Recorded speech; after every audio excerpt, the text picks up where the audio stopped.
Beijing went all out to host the 2008 Olympic Games. It welcomed the world and spared no effort to put its best face forward. There were massive improvements to city infrastructure. Huge efforts were made to beautify the city by cleaning streets and landscaping. Strict measures were taken to reduce air pollution.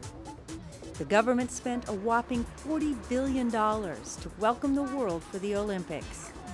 The 2004 Athens Games spent $15 billion. Why go to such extremes? A lot of it has to do with the Chinese concept of face, a cultural need to impress guests. 中国文化是有面子，就是尤其北京人更要面子啊。但是这中国这个文化它更讲究呢，就是在接待客人的同时，自己也得到提升和愉悦。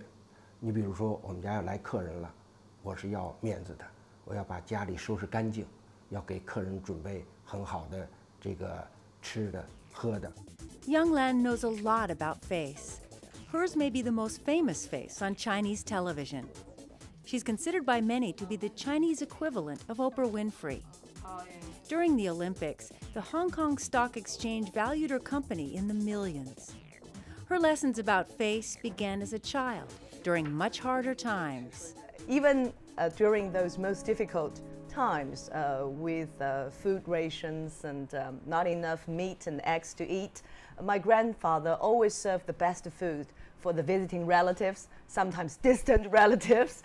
And as a child, I was trying to sneak something out of the dish, and my grandfather always said, "No, that's for your guest." I think that's the way we treat the visiting people as a manner, and no matter whether you're educated or not, sometimes it's a manner of Chinese. So sometimes we can overdo it, because sometimes I feel we spoil the foreigners by serving them a dozen dishes, a dozen courses of dishes. Whether Beijing overdid it for the Olympics is open for debate.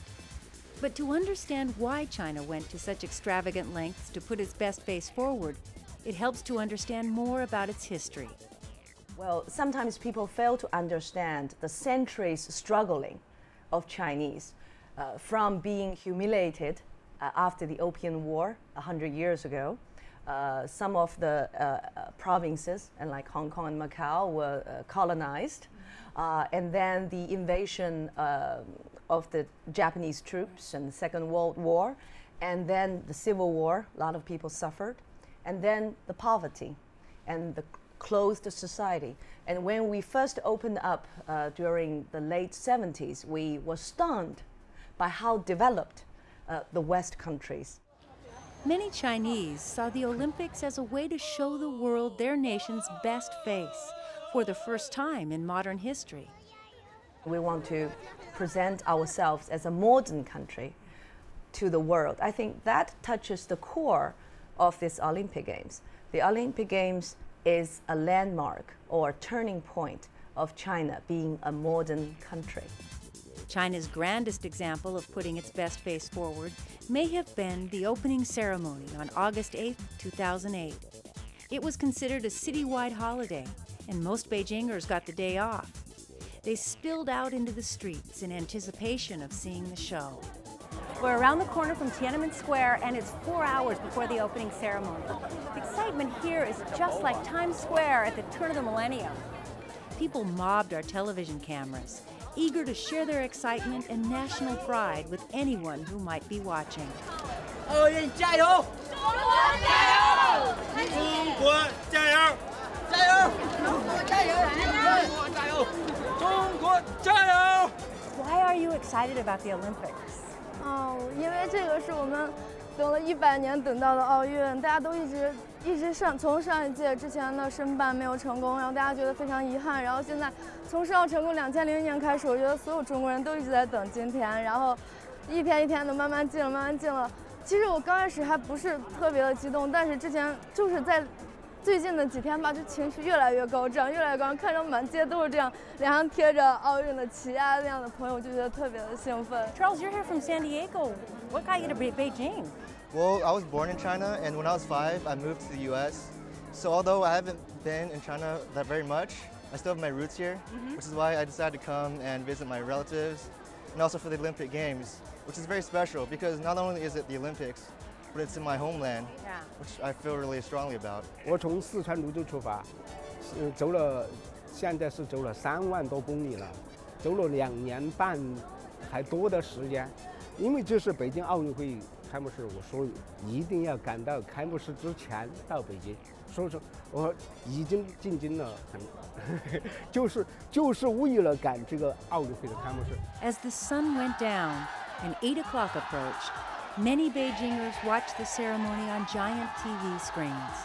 They cheered as their nation showed its face to the entire world. This is a historic moment, a turning point for China.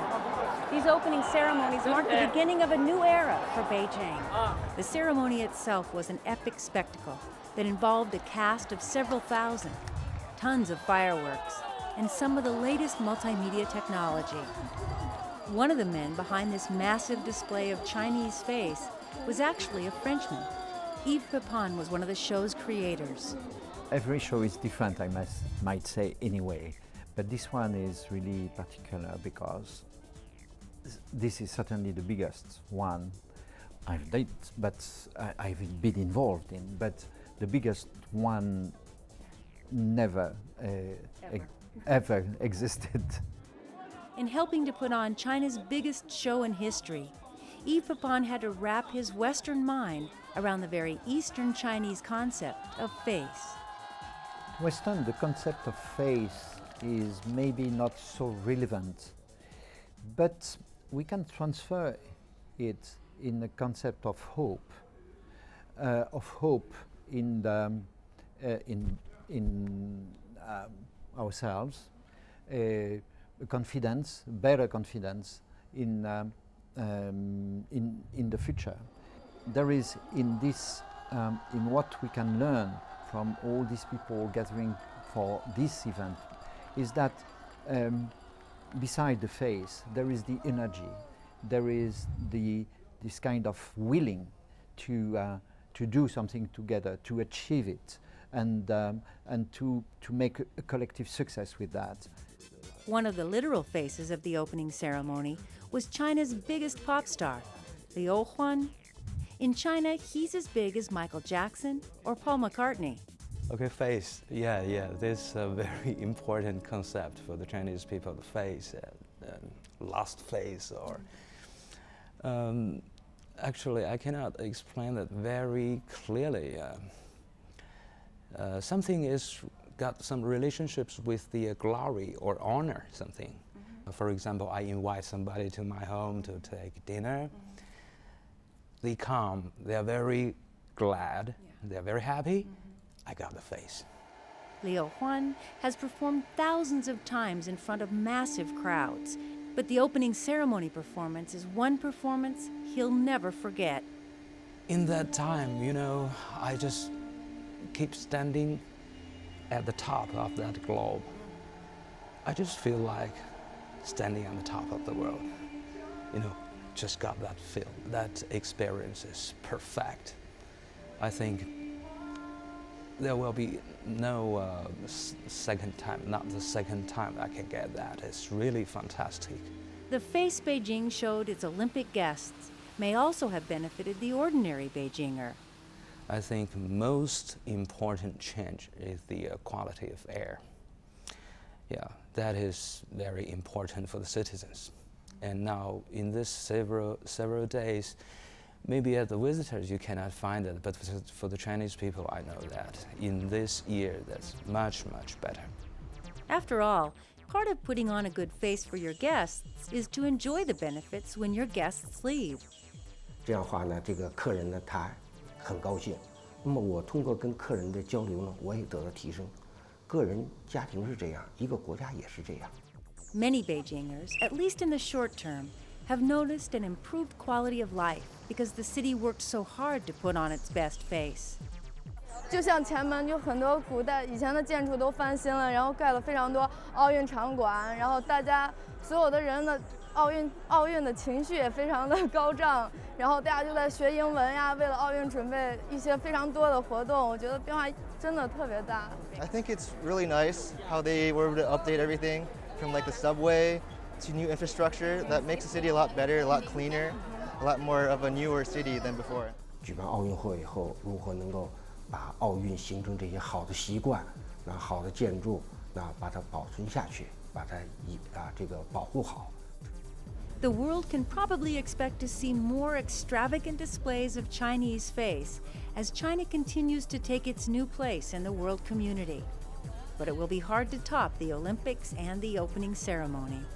In another 20 years in the future, maybe we can be more relaxed. You know, because when you are confident that the world has understood you fully, you don't have to overstretch yourself to make a statement. But at current stage, China is so eager to make a statement, to say, come and look at me. You know, this is the tension that it needs to attract at certain stage.